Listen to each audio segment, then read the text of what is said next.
Express news 24 ताजी बातमी ताजी चर्चा सर्व घडामोडींचा अचूक वेध घेणारं न्यूज चॅनल। इचलकरंजी परिसरात वस्त्रोद्योग मोठ्या प्रमाणात आहेत। या उद्योगातील साध्या यंत्रमागावर मजुरीवर कापड विणणाऱ्या खर्चीवाल्या यंत्रमागधारकांना गेल्या 13 वर्षापासून मजुरी वाढ मिळाली नाही। वाढत्या महागाईमुळे आता कारखाने चालू ठेवणं आणि जगणं अवघड झालंय। त्यामुळे मजुरी वाढीची मागणी होत आहे।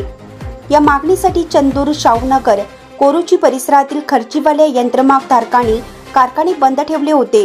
यावर तोडगा काढण्यासाठी पॉवरलूम असोसिएशनच्या सभागृहात झालेल्या मेळाव्यात मजुरी वाढीच्या निर्णयासाठी बेमुदत यंत्रमाग बंद आंदोलनाची घोषणा केली होती। या आंदोलनादरम्यान काही कारखाने सुरू असल्यानं शनिवारी तारदाळ, खोतवाडी, कोरुची, गणेशनगर भागात आंदोलकांनी सुताची बीम कापल्यानं तणाव निर्माण झाला होता।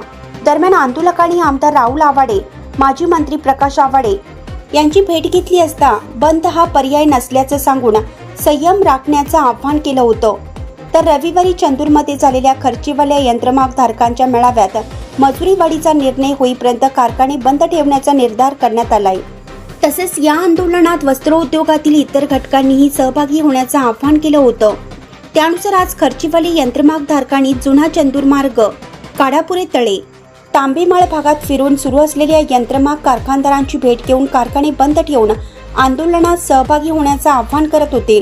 आमदार राहुल आवाडे, माजी मंत्री प्रकाश आवाडे यांनी बंद हा पर्याय नाही, चर्चेतून तोडगा काढण्याचं आवाहन करूनही खर्चीवाले यंत्रमागधारक मजुरी वाढीच्या मागणीवर ठाम असल्यानं यावर आता कोण आणि काय तोडगा काढणार याकडे सर्वांचं लक्ष लागलं आहे।